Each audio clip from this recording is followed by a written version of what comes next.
Major news tonight for the world of television. CBS and Paramount just announced that The Late Show with Stephen Colbert will end next May, and there will be no replacement for him. The Late Show will be over forever. Congratulations, Greg Gutfeld. Now, Paramount says this is a, quote, purely financial decision against a challenging backdrop in late night, which is true because Gutfeld is destroying all of them in the ratings. Here with reaction, Fox News contributor Joe Concha. I have been saying this, that all of these shows, Joe, they're not funny. They're officially on cancellation watch. They have become so vile and partisan that they're not. The one thing you want out of a comedian is funny. Jon Stewart has made fun of me, and I laugh. I've laughed. Bill Maher's done the same thing. I've laughed, too. I like a good joke. I don't care if I'm the butt of the joke. These guys aren't funny, ever. It's awful. And they chased everybody away.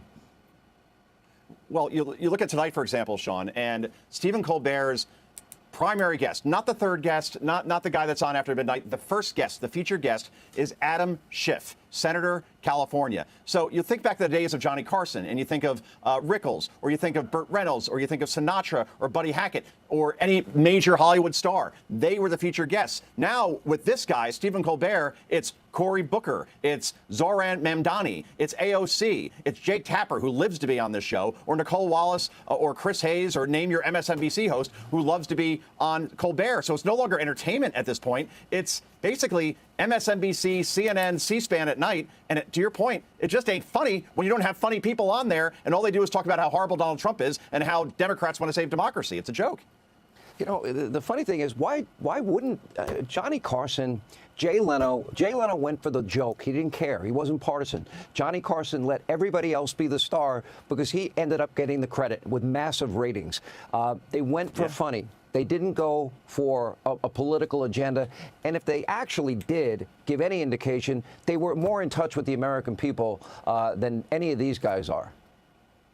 Oh, sure. Carson, like, almost never went political. And when he did, it ended up being a big deal. But he would do it in a way that wasn't as nasty and as partisan and as the way Colbert speaks about Trump or Kimmel, for that matter, or Seth Meyers. They're all the same. And that's a problem when every late night show outside of a guy named Greg Gutfeld does the same material every night in terms of just basically bashing Trump.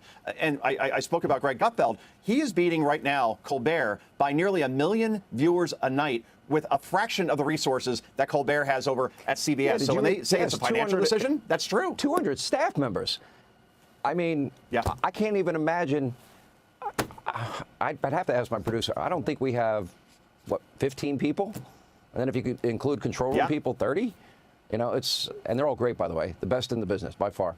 Well, I don't know. You're going to have to go to FoxNation.com and watch Punchlines and Patriots, and you'll have to determine if I have any future as a late-night comic, because I did my stand-up. I think, well, sure. I mean, Fela, you know, you carry him every time during these shows, and Jimmy should be very thankful for you for that.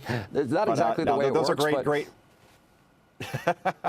You played a straight man, and Fela played. It's like Abbott and Costello. I get it completely. But overall, we use a little bit more Costello. of that. I know what that means. No, well, it's actually more than that. I do my set. He does his set. Then we do Q&A from the audience. But you know, a lot of what's happening in the news is you just can't make it all up. And I made this observation during my set, and I just started talking about. When I started in talk radio way back in the day, I never thought I'd be talking about this. I never thought I'd be talking about that. I never thought that, you know, this would be a topic for discussion. But it seemed to get a good reaction. The people in Clearwater were awesome. And we're going to do a makeup show soon. We're going to announce a show in Southeast Florida. Anyway, Joe Concha, we appreciate it. Thank you, sir. Hey, Sean Hannity here. Hey, click here to subscribe to Fox News YouTube page and catch our hottest interviews and most compelling analysis. You will not get it anywhere else. भाई लोग यार मौसम है आज भाई